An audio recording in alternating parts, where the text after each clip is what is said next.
Thank you, Lee. This evening, our speaker will be Teresa Bouza. And I think everyone knows Teresa. Teresa, do you want to tell us the name of your talk today? Good evening. Thank you, Bonnie. Can you hear me well? Yes. Spotlighted you, so you can change it. Gallery view.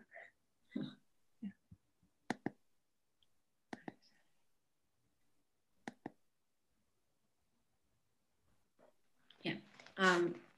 Can you hear me well? Yes, we can hear you. Okay, great. Thank you. The title of my talk tonight is Zen Wind, a wind that blows everywhere. And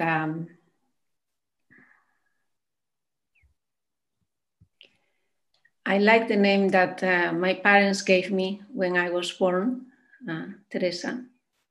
So during my ordination as a Zen priest, I was given the name of Zen Wind, Zenfu, which I really like too. So I'm happy with both my baptism name and the name that I was given at my ordination.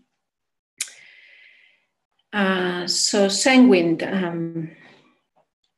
I will tell a personal story related to the wind, and then share a Zen story related to the wind. So the summer of 2017, I was very aware of the wind, aware of its presence everywhere. I noticed it coming through the window of my apartment in Mountain View. I noticed the way it moved the curtains in my room, the sound the curtains made when moved by the wind, the way it touched my skin when I was laying down in bed. I noticed when a flock of pelicans passed near me at the shoreline, the sound their wings made when meeting the wind. The first Sunday of July that year, Sunday, July 2nd, I invited a friend to participate in the Sunday program at Green Gulch. She hadn't been at Green Gulch before and was interested in Zen meditation, so she was happy to receive the invitation. When my friend arrived to pick me up that morning, I was feeling unease. And on the way to Green Gulch, I shared with her a dream that I had with my father that night. My father was quite thin the last few years of his life, but in my dream, he was overweight. He was wearing a red sports sweater. His face in particular was very big. He seemed bloated. So soon after I woke up, a friend in Spain wrote me on WhatsApp to let me know that she had gone to visit my father, and she said that he was doing well, but with her message, she attached a photo. And in the photo, my father was sitting in his favorite sofa in the dining room. He always sat in the same sofa. And so that's also what happened in my dream. And also, like in my dream, his face was big. He seemed bloated. So I called my brother immediately, who was planning to go visit him soon, and asked him to please take him to the doctor. Zen priest and poet Norman Fisher was giving the Dharma talk at Green Gulch that Sunday. And by coincidence, he started his talk by reading a famous children's poem, Wind on the Hill, dedicated to the children that were in the Sendo during the first minutes of his talk. And you might know that poem. It goes, "No one can tell me, nobody knows where the wind comes from, where the wind goes. It's flying from somewhere as fast as it can. I couldn't keep up with it, not if I ran. But if I stopped holding the string of my kite, it would blow with the wind for a day and a night. And then when I found it, wherever it blew, I should know that the wind had been going there too. So then I could tell them where the wind goes, but where the wind comes from, nobody knows. So during lunch that day at Green Gulch Dining Hall, I told my friend I found it quite interesting that Norman Fisher had started his talk that morning by reading a poem about the wind. And I told her how present the wind had been in my life lately and how I felt the wind was blowing me home to Spain. And she asked me, "Do you feel you are needed there?" And I said, yes. So I couldn't go home to Spain that summer, but I did go for a brief visit to Tasahara with Les and a few Sangha friends from Canondon. Some of you were there too. And it was my first visit at Tasahara, and a very beautiful week. It was a week of poetry, of Dharma, a week of friendship. And during that week, Les led a collaborative poetry writing workshop. And there too, I found my friend, the wind. So we wrote, you might remember, but during the workshop, we wrote short poems, and then for part of the workshop, somebody wrote a line, and then the other participants finished the short poems. So I knew that I wrote something about the wind. I didn't remember it well, so I checked because Vanessa compiled all the poems that we wrote during that workshop, and I found, I think it's pretentious to call it a poem, but a few lines that I wrote related to the wind and the way I was feeling about it that summer. And I wrote, "The wind brought a story from far away. I tried to listen, couldn't hear it well."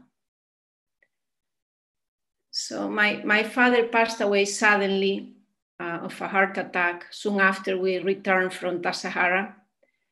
And he passed away less than 2 months after I had that dream with him. And some of his vital organs were failing, so he was accumulating liquid in his body. So it was really a visionary dream, I guess you can call it, the only one I had. And around the same time when he passed away, the wind became silent, but I will never forget the way I felt the wind that summer. So the wind is the only of the 4 elements that is invisible. It is also the most mobile of all, and the only one that covers the whole world. It blows everywhere. In our harmony of difference and equality, we chant, "Fire heats, wind moves, water wets, earth is solid." The wind is also a sacred element in many traditions. It is associated with the spirit, with the vital breath of the universe.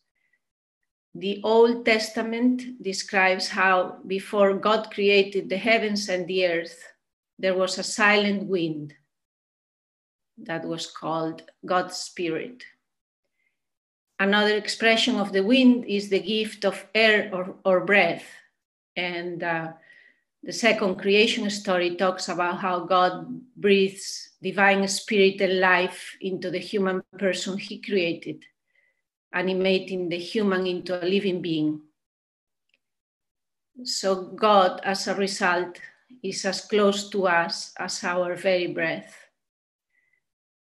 The poet William Blake talks about a breath divine that moves.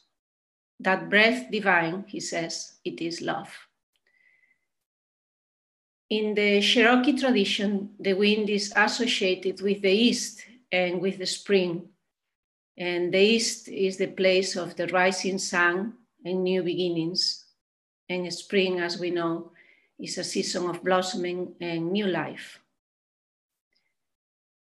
The Bushmen, also known as the San, the oldest inhabitants of southern Africa, believe that the way of making connection with the sacred is to enter what they called a wind, a river, a current, a mystery that flows inside us. Our Zen tradition also talks about the nature of wind. And Zen Master Dogen tells one of those stories in the first fascicle of the Shobogenzo that concludes with the story of a Chinese Zen teacher instructing his student. And I would like to play an audio. Let me see. Oh, Bonnie, can you make me co-host? Done. Yes. Thank you, Bonnie. So this audio that I'm gonna play is a chapter of the book, A Sense of Something Greater. I work on that book with Les, and one of the chapters that he wrote is called Mind Without Boundaries. And I'll share it. Just give me 1 second.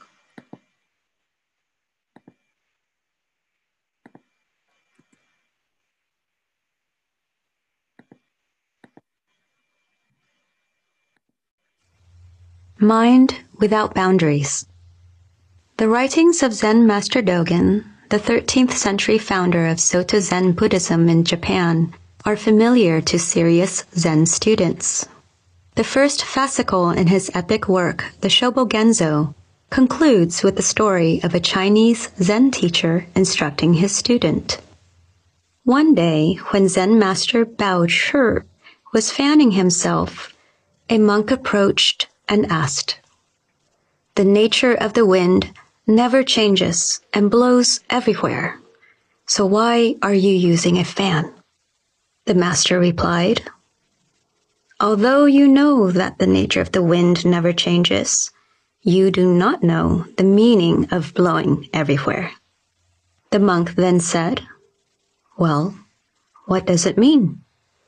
Bao Shi did not speak, but only continued to fan himself. Finally, the monk understood and bowed deeply. On a recent Saturday, we held a day-long meditation retreat under ideal conditions at Kannon-do. The warm, bright weather could not have been more accommodating. We kept the doors open, allowing the gentle sounds of leaves blowing in the courtyard to enter the meditation hall. One could feel the breeze of Zazen dispersing all boundaries and distractions. Although the mind creates boundaries to give us a sense of certainty and even importance, they are finite containers imposed on an infinite universe. Mental boundaries are comfort zones amidst the ambiguity of constant change. But these comforts are artificial. They cannot provide lasting freedom or happiness. We feel compelled to defend these notions, leading to anxiety and doubt. Zazen practice helps us dissolve unwarranted, imposed boundaries and categorizations to find freedom in a world of no boundaries. This is the point Master Bao Shi was making. Spirituality pervades the cosmos, just as an aroma awakens recognition of what is nearby but out of sight. Spirituality cannot be measured, photographed, or recorded. It's not exciting, It just is. The spiritual dimension is neither objective, rational, nor material. It is beyond form, thought, ambitions, concerns, discriminations, success or failure. As it has no boundaries, it cannot be grasped or contained, and this can create discomfort. We prefer to stick with what's comfortable or exciting, what we can grasp with our mind. But when the subtle scent persists, when the continuous spiritual breezes enter through open doors, they guide our life and understanding. After we taste this spiritual dimension, how can we express it, live it in everyday life? Our stories are important. How did we behave at work or at home or in the line at the supermarket? Stories remind us how to express our spiritual practice, how to maintain good relationships, how to relieve our anxieties, and how to avoid creating problems for others. But beyond the stories, how do we keep in mind that the perceived dichotomy between spiritual and ordinary is a false one? When we separate the two, we lose the wisdom of our spiritual self. The spiritual and the ordinary cannot be separated, but we live as though they are. Why did Bao Chi fan himself? Because the answer to the monk's question cannot be found in explanations. How could a verbal response express the nature of wind or the nature of our essential self? Bao Chi's silent gesture reminds us that we can be like the flowing breeze, unimpeded by fears, thoughts, or concepts, the activities of mind.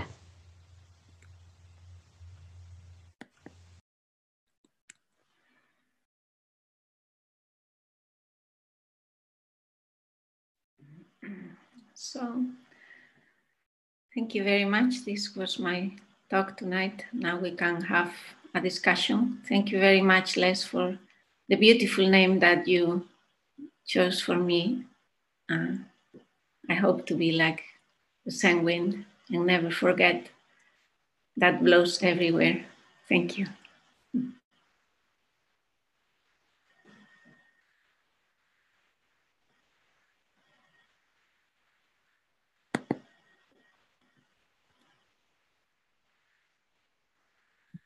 Now open for questions.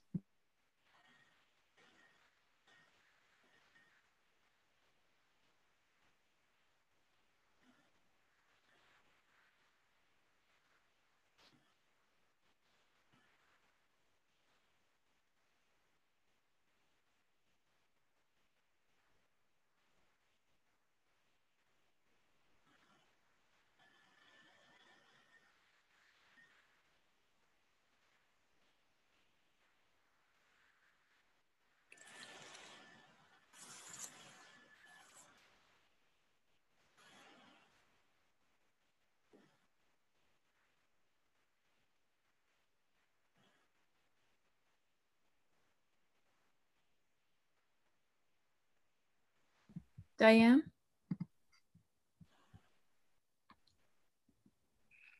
Good evening, Teresa. That was a beautiful, beautiful talk. I'm sort of breathless. It was like a poem, the way you wove it together.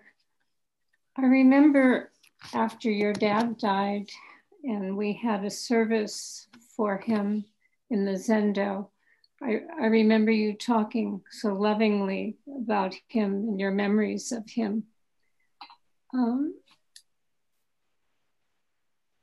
It's just amazing to me that you had that dream and your name, the wind, and how you saw him before he died. The connection you made with that is really beautiful. I don't have a question, but I just needed to say how beautiful I thought your talk was.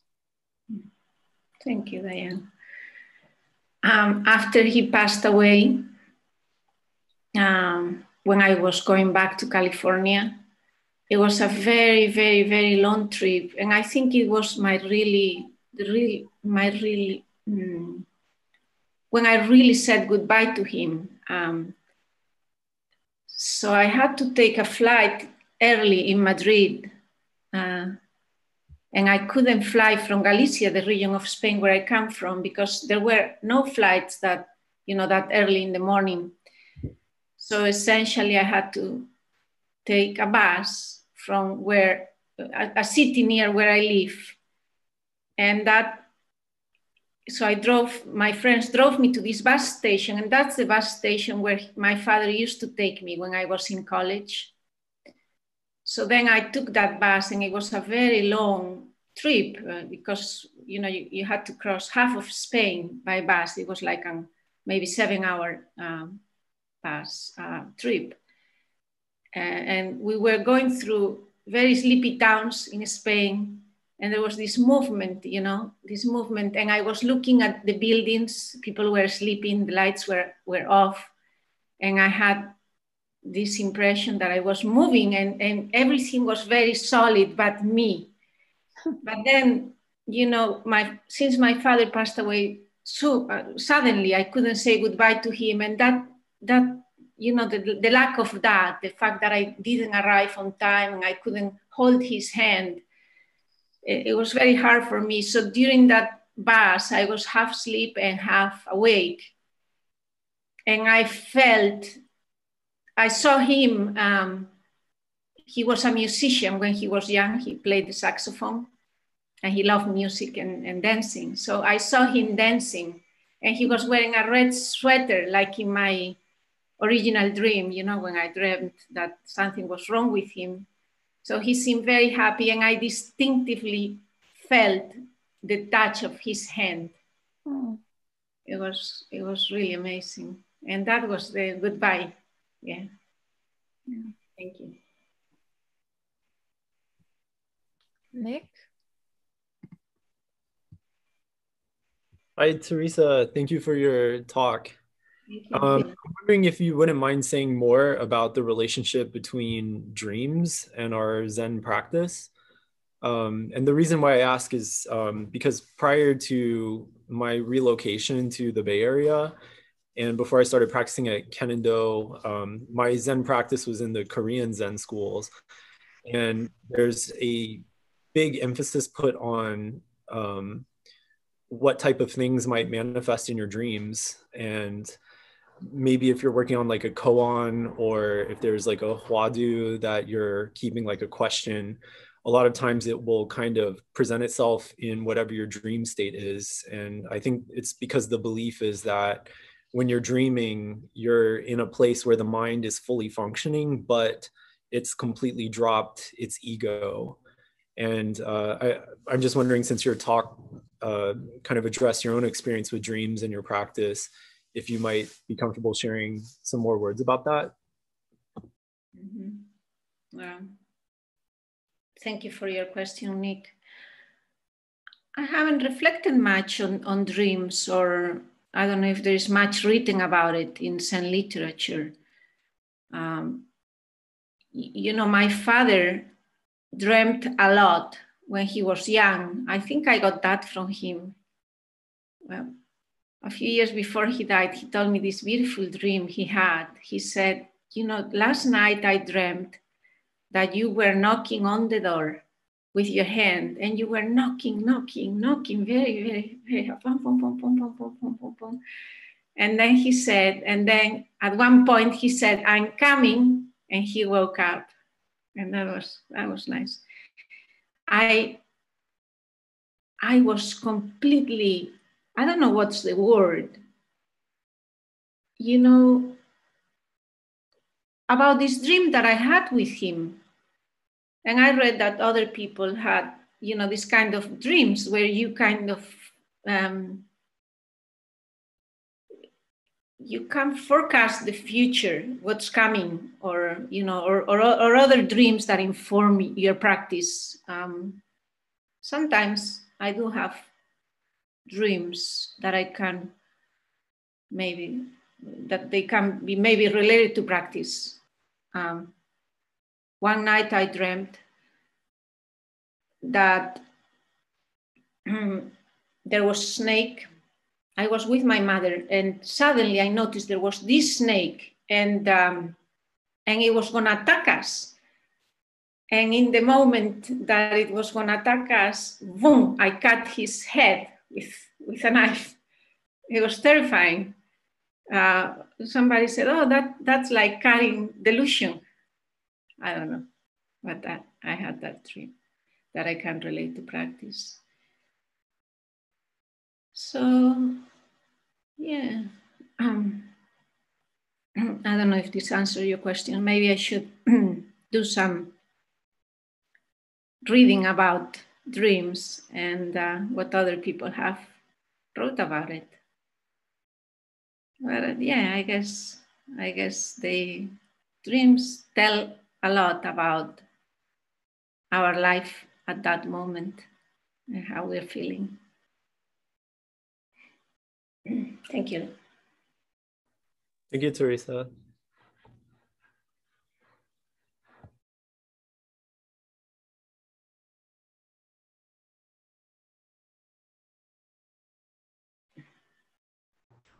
Mahesh?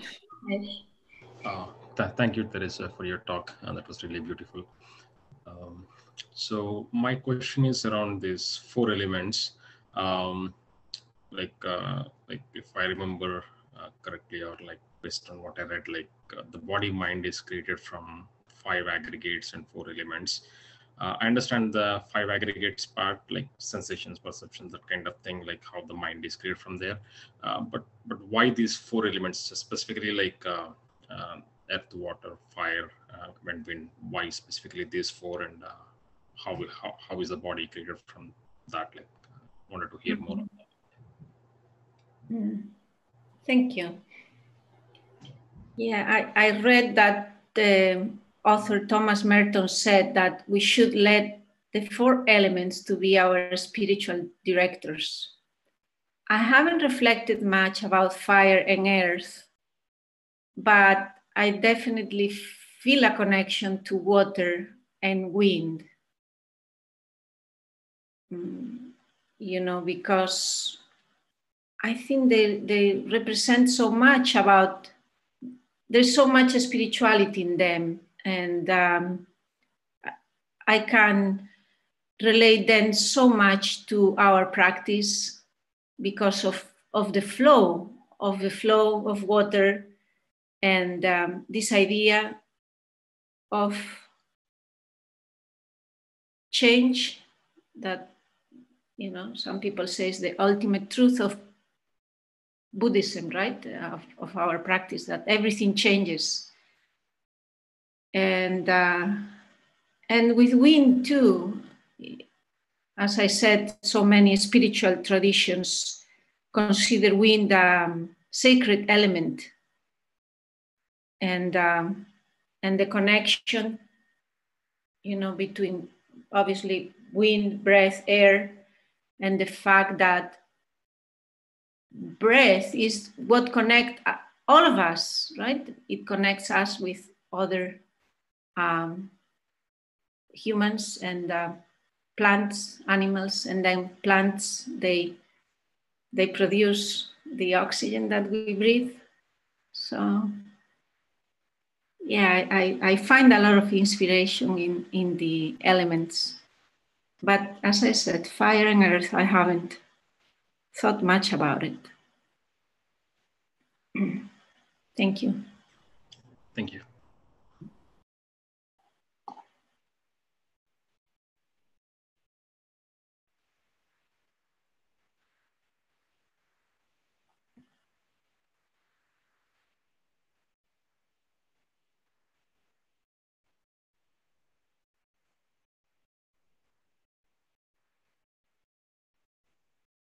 Richard? Yeah, I'm new on Zoom. I'm not sure. Can you hear me? Yeah, we can hear you, Richard. Nice to see everybody. Yeah. And I joined a little bit late. I missed the beginning of the recording that you played, and I wondered who that was, and is it on the website, or can I listen again? Yes, Richard, it's so nice to see you. You were such a firm presence on Wednesday nights at Cannon. So about the recording, you know that Les wrote a book called A Sense of Something Greater a few years ago. Yeah. All right. So then Kaizen, he came up with this idea to do an audiobook, and he invited members at Canon to record a chapter of the book. So it was a collaborative project. Now there is an audiobook of A Sense of Something Greater. So the chapter that I read is one of the chapters in the book. Is called A Mind Without Boundaries. And the person who read the chapter is Fuong. I don't know if you met her. Oh, yeah, I know Fuong. Yeah, and she has a beautiful voice, and the way she read it, I thought it was really nice. So the way you can find it is, you can download or buy it online in Audible. I have the book. I didn't realize it's out on audiobook. Is it on audible.com? Yeah, it is. Oh, yes. good. It's nice because a lot of people at Canando participated in the book. So it's nice to hear people's different voices. Okay. Thank you. Thank you. Very nice to see you. I'm glad you're joining us on Zoom.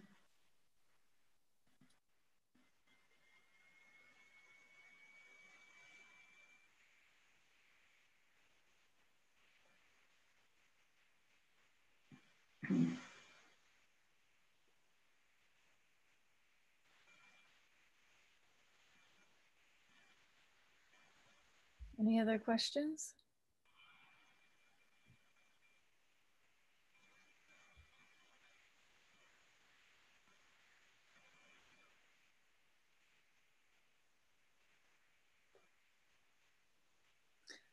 I'll ask a question. Teresa, from the chapter that you read, there was the koan about the fan and the wind blowing everywhere. And the teacher answers, you don't understand what it means to blow everywhere. So what is your understanding of that answer?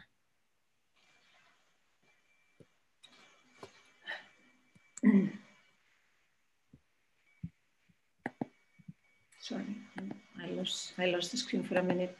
No. Oh, thank you for your question, Bonnie. I don't know if I truly understand it, to be quite honest.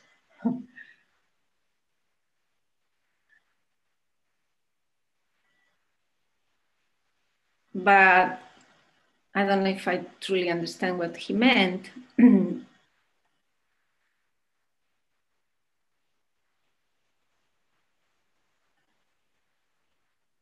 But what it means for me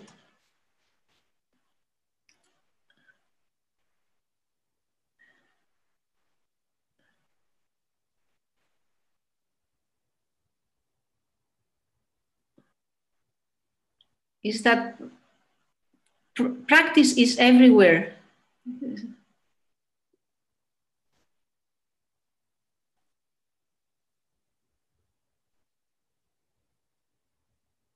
Like the wind.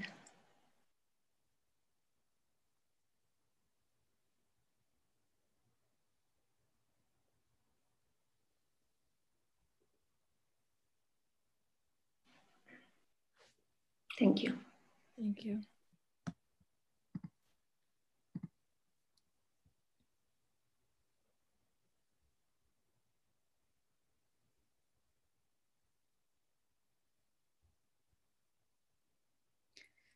Any last questions before we close?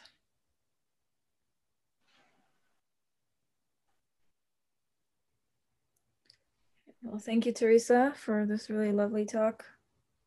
Thank you, Bonnie. Do we have any announcements?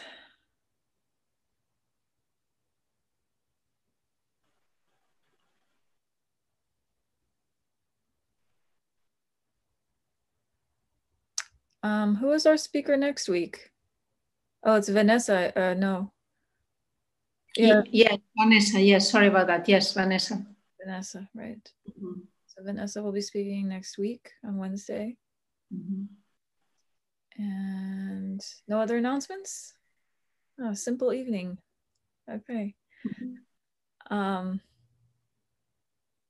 Everyone please vote. And that's all I'm going to say about that. Please vote. Tell everyone you know to vote. All right. With that, I guess, are there any newcomers here for the first time? Richard here. I'm going to unmute everyone right now. If you're in a really noisy area, you can keep yourself on mute, but I'm just going to unmute you all. Hey, Richard. Hey there. Welcome to Zoom. Yeah, I'm not the tech guy, but I figured out how to get on Zoom. Good to see you. Jeremy, do you want to introduce yourself? We actually can't hear you. I don't know. Maybe your audio is not working. You hear me now? Yes, now we can hear you. Okay. Yeah. Hi, everyone. My name is Jeremy Lee, and oh, you just cut out. I don't know how. There you go. Is it better? Yes. Is it better? Yes. Okay. Okay. Yeah. Just apparently, I'm trying to figure out Zoom as well. Yeah. So we just moved to the area from Cambridge, Massachusetts. We were kind of involved with the meditation, the Zen Meditation Center in Cambridge as well. So we have some experience with more experience with meditation in general, I would say, less experience with Zen. So we learned about we participated in the silent retreat, the Vipassana practice, and then we also explored other types of meditation, and then we found Canando, and it looks like it's a very it's a very loving community, and we want to get more involved, and yeah, we're excited about this community. Nice to meet you, Jeremy. Welcome. Jeremy? Yes. Have you moved here? Yeah, I'm in Mountain View now. Oh, okay, Mountain View. Okay. Yep.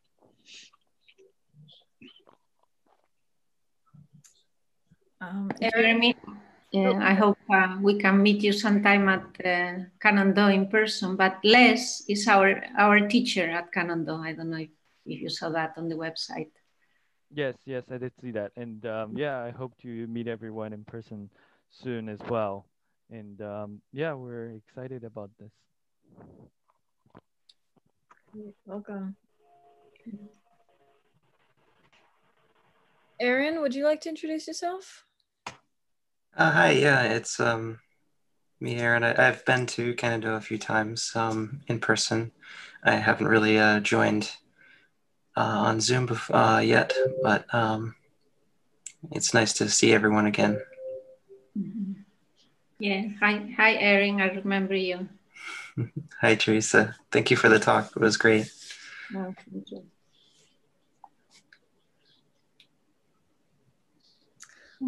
Before I forget, this meeting is being recorded. We record all of the Wednesday nights, but if you do not want your question or image or something in the recording, please send me a chat message before you leave in the Zoom chat, because we want to respect everyone's privacy. All right, let's all introduce ourselves to Richard, Jeremy, and Aaron. Dave? Megan, nice to see you, Richard. Thank you. I'm Diane. Mahesh.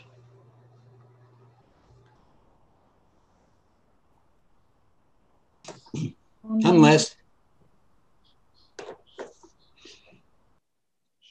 I'm Jay Cherie. Hi, Richard. Good to see you. Hi. I'm Lee. This is Hi, Tony. Richard. And nice to meet you, Jeremy.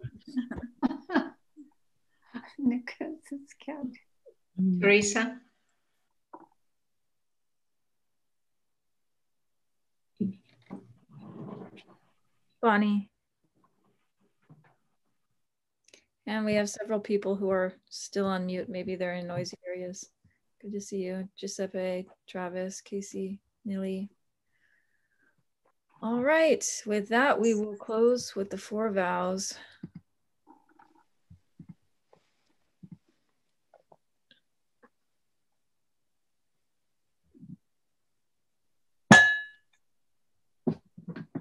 Are numberless. Beings are numberless. Vow to save them. Delusions are inexhaustible. I vow to end them. Dharma gates are boundless. I vow to enter them. The Buddha way is unsurpassed. I vow to realize it.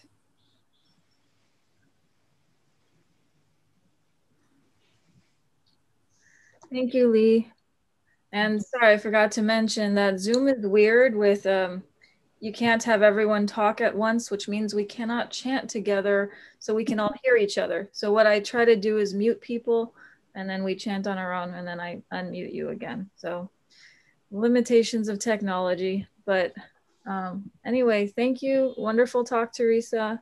And thanks, Lee, for helping with the service. And you're welcome to stay and chat for a few minutes, or if you need to go, have a good night.